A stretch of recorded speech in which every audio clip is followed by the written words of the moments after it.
যে ওদের গাছে তো ছোট রয়েছে কে ওই দেখেন গাছ হয় নাই। আসসালামু আলাইকুম ভিউয়ার্স, আশা করি সকলে ভালো আছেন। তো আর আজকে আমরা চলে এসেছি আমাদের যে ভুট্টা ক্ষেত ছিল, যে কালকে যে আমরা নাঙ্গল অর্ধেক টাইনে রেখে গেছিলাম, ওইটাই বাকিটা শেষ দেওয়ার জন্য আমরা এখানে চলে এসেছি। আর যে এই ক্ষেতটা দেখতে পাচ্ছেন, এটা হচ্ছে আমার চাচা রোপণ করছে। মানে আজ 2 দিন হয়েছে, এখন তো কুড়ি গজায় না আর কি। সার দিয়ে মানে হাল বাওয়া হয়েছে, তারপরে বীজ বোনা হয়েছে। আপনি মনে হয় এটা অনেক আগে করছিলেন, ঠিক না? আমারটা 15 দিন আগে করছি, দেখতে পাচ্ছেন একদম ভুট্টা জ্বালিয়ে গেছে, বড় সাইজও হয়ে গেছে। আপনার এই যে গাছটার জন্য ছেহা হয়তো এই জন্য আর কি, মানে এই দিক দিয়ে অনেকটা মের গেছে। কিন্তু আপনার এই যে এগুলা দেখতে পাচ্ছেন, এই দিক দিয়ে কোনোটা একটা বিচু মের যায় না। মানে এর সম্পূর্ণ কাজ কি আপনি নিজেই করছেন? না, এগুলা লোক দিয়ে করাইছে। আর আমি এই যে আজকে শুধু 2 দিন ধরে এই যে নাঙ্গল টানতাছি, কারণ আমার কাছে এখন টাকা পয়সা নাই তো এরকম। তো তার জন্য এই যে আমি অর্ধেক কালকে কইরা রেখে গেছিলাম, আর আজকে অর্ধেক করছি বা করতেছি। আর আপনারা দেখতেই পাচ্ছেন যে কি সুন্দর ভুট্টা হয়েছে। আর এগুলা করা খুব কষ্টের।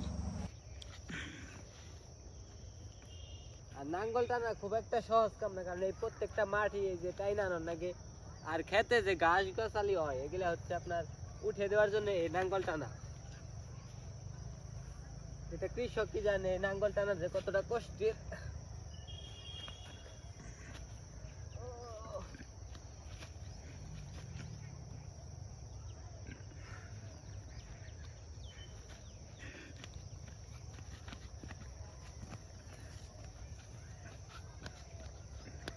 তো ভাই সম্পূর্ণ কাজটা কি আপনি করছেন? দেখতেছেন পুরাটা কামি আমি নিজে টাইনা করছি, কারণ অনেকক্ষণ যাবত টানতাছি, তাও শেষ হয়ে যাচ্ছে না, আরো অর্ধেক রয়েছে আমার। আর এটা টানলে একদম হরণ হয়ে যায় মানুষ, কারণ এটা ইমিউনিটি দুর্বল করে দেয়। আর কাজ করা খুবই ভালো আলহামদুলিল্লাহ। এবার আমার গতবারের তুলনায় অনেক বেশি ভুট্টা জন্মাইছে, কারণ গতবার যে মেয়ের গেছিল, আর এটা হচ্ছে আপনাদের দোয়া অবশ্যই, কারণ প্রত্যেকটা ভুট্টা দেখতে পাচ্ছেন জ্বালিয়ে একদম এই সাইজের হয়ে গেছে। আর একটা ভুট্টাও মেয়ের যায় না, কারণ হচ্ছে ভালো বীজ দিলে আপনি ভালো ফসল পাবেন। আর এটা হচ্ছে যে জঙ্গল যে বাদাল থাকে, এগুলো আপনার অবশ্যই মেরে দিতে হবে, কারণ এই জঙ্গলে গাছগুলোকে নষ্ট করে ফেলবে। তার জন্য আমি আর কি নাঙ্গল দিয়ে এগুলোকে টেনে দিচ্ছি। অনেকে আসলে করতে চায় না যে আমি লেখাপড়া করছি, এগুলা কেন করব। আসলে এটা আপনাদের ভুল ধারণা, কারণ লেখাপড়া করলে যে আপনি একবার চাকরি করতে হবে এরকম কোনো কথা না। হ্যাঁ, আপনারা চাইলে সাব্বির ভাইয়ের মতো করে এভাবে করে ইয়ে করতে পারেন, কৃষিকাজও করতে হবে। কিন্তু এখানে প্রচুর পরিমাণ পরিশ্রম এবং ব্রেনও খাটাতে হয়। সবাই কিন্তু পারে না, অনেকের আবার লসও হয়, ঠিক না সাব্বির? পরিশ্রম না দিলে তো আপনার লস হবে। আসলে সব কাজে পরিশ্রম লাগে। ব্যবসার ক্ষেত্রে আপনার ব্যবসা করতে গেলেও মানে পরিশ্রম ধৈর্য সবই লাগে। একবার লস হয়েছে দেখে আপনি ছেড়ে দিবেন, এরকম করলে আপনি আসলে কিছুই করতে পারবেন না জীবনে। সাব্বিরও তো একবার চাষ করছিলেন মনে হয়, ঠিক না? হ্যাঁ, গতবার আমার লাভই হয়েছে, লস হয় নাই কোনোবার। আগে থেকে বুঝি তো টুকটাক কৃষিকাজ।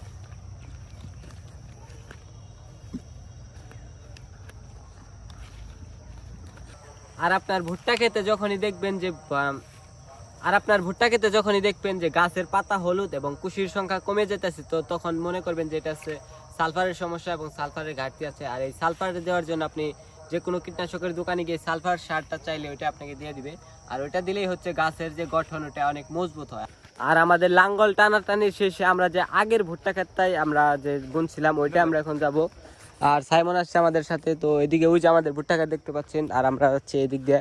আর যেগুলো হচ্ছে আমাদের এলাকার সবাই আশেপাশে যারা আছে তারা সবাই বুনছে। আর এই যে ক্ষেতটা এখনো লাভ হবে নাকি লস হবে? এবার আশা করা যায় যে আমাদের লাভ হবে, কারণ গতবার মানে ভালোই লাভ হয়েছিল। ভুট্টায় কখনো লস হয় না। ভুট্টা বুনলে আপনার সবসময় লাভ হয়। আপনার একটা গাছ থেকে একটা করে কেল বের হইলে ওইটা অনেক ভালো হয়, মানে মোটা মানের মজবুত। আর এই যে আমার ক্ষেতটা এবার অনেক বড় হয়ে গেছে দেখতে পাচ্ছেন। আর আমার এই ক্ষেতটা আসলে আমার কি জানি মনের ভিতর কেমন শান্তি লাগে। এই যে এদিক দিয়ে শিয়াল থাকে রাত করে, ওই গাছ তো বেলা বড় হয়ে গেছে আগের চেয়ে। দেখ 7 দিনে কি বড় হয়ে গেছে। আমি তো এবার ওদের গাছে তো ছোট রয়েছে কে ওই দেখেন গাছ হয় নাই, না সাদা হয়ে গেছে একবারে। এটি সার দেন রাখবো আবার। আর আপনারা দেখতে পাচ্ছেন যে আমরা এখন যেই ক্ষেতটায় আছি এটা বুনছিলাম 2 মাস আগে। আপনারা তো হয়তো গত ভিডিওতে দেখবেন যে এখানে আমরা গাছ বুনছিলাম, কিন্তু তখন অনেক ছোট ছিল, কিন্তু আজকে অনেক বড় হয়ে গেছে। আর আমরা অনেকদিন পর ঘুরতে আসলাম এই ক্ষেতে। আর এটা এখন কোনো পরিচর্যা করতে হয় না, পানিও দিতে হয় না, এটা হচ্ছে ঘাস হয়ে গেছে, আর এখন গাছ তো বড় হয়ে গেছে, এই জন্য ঘাসে কোনো ক্ষতি করতে পারবে না। আর আপনাকে যে কোনো কাজে সফল হতে হলে শুধুমাত্র একটি কাজের পিছনে বা ইনভেস্টের পিছনে পড়ে থাকলে কাজ হবে না। কারণ আপনাকে কোনো কাজে সফল হতে হলে অবশ্যই ধৈর্য এবং ব্রেনের মাধ্যমে কাজ করতে হবে। আর শুধু পরিশ্রম করলে কাজ হবে না, এখানে ভাগ্যেরও ব্যাপার আছে। যদি আপনার ভাগ্য সহায় না হয় তাহলে আপনি যতই পরিশ্রম করেন গাইস, কাজ হবে না। আর পরিশ্রম করলে ভাগ্য অটোমেটিক বদলে যায়, এটা আমি মানি।